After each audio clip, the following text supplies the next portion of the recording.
Hi guys, this is Vijay and I hope you are doing well.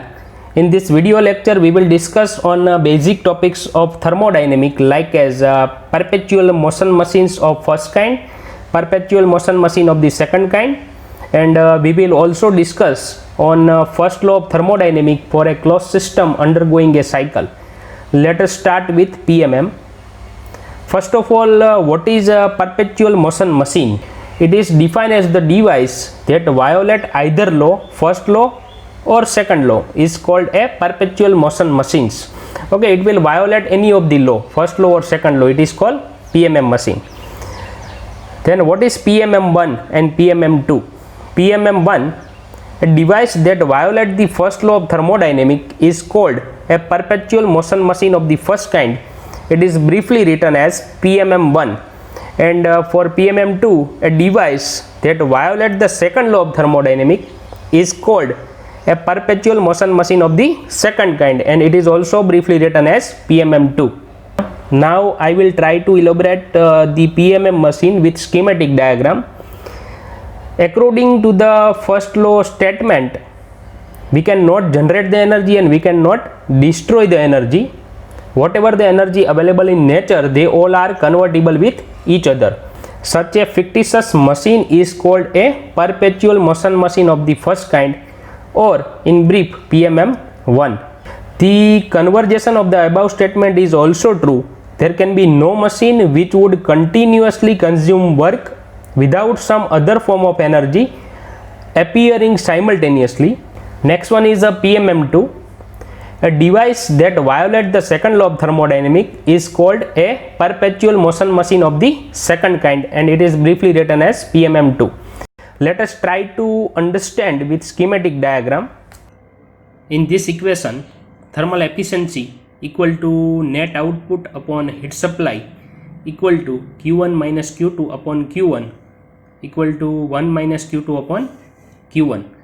In this equation, if Q2 equal to 0 means there is no any heat rejection, then net output equal to heat supplied, and we can say thermal efficiency is 100%.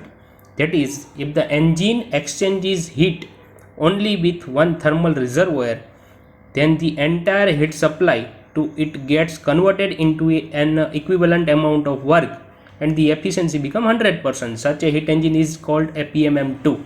It will violate the second law of thermodynamic, and according to the statement of Kelvin-Planck's statement, it is impossible to construct an engine or device that operates in thermodynamic cycle, produces no effect other than work output, and exchange heat with a single reservoir.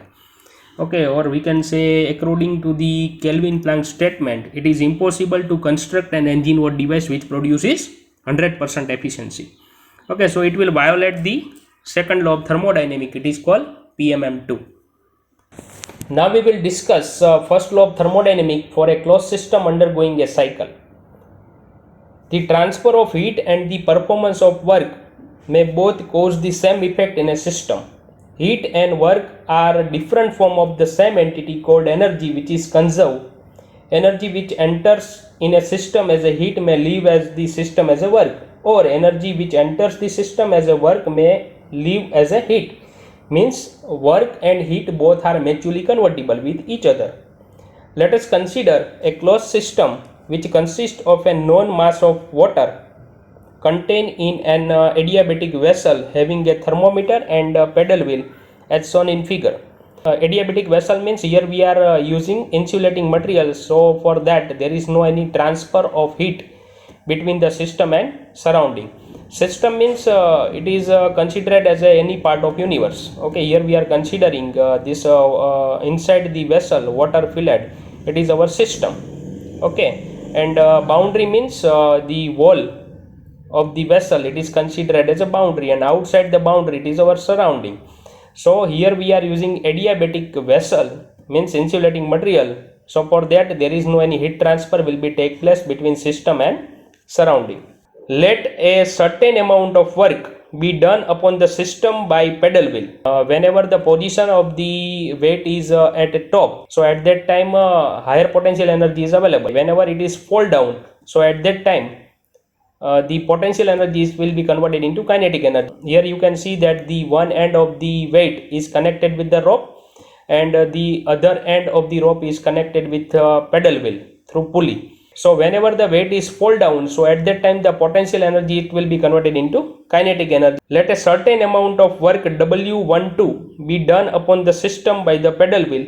The quantity of work can be measured by the fall of weight which drives the pedal wheel through a pulley. The system was initially at temperature T1. Okay, we can measure the temperature by using this thermometer, and it is approximately the same temperature as atmosphere. And after work transfer, let the temperature rise to T2, because whenever the weight is fall down, so at that time this is the conversion of potential energy into kinetic energy, and due to the kinetic energy the temperature of the water will be increases. The pressure is always 1 atm. Here we are considering pressure is 1 atmosphere. The process 1 to 2 undergone by the system is shown in a generalized thermodynamic coordinate xy. Let the insulation now be removed. Okay, whenever we remove the insulation, at that time there is a direct contact between the system and surrounding. System and the surrounding interacted by heat transfer till the system returned to its original temperature T1, attaining the condition of thermal equilibrium with the atmosphere. Okay, thermal equilibrium means whenever the temperature will become same, or the equality of temperature. The amount of heat transfer Q21 from the system during the process 21, we can highlight it in xy coordinate. The amount of heat transfer Q21 from the system during this process 21, as shown in figure, can be estimated. The system does execute a cycle which consists of a definite amount of work input W12 to the system, followed by the transfer of an amount of heat Q21 from the system.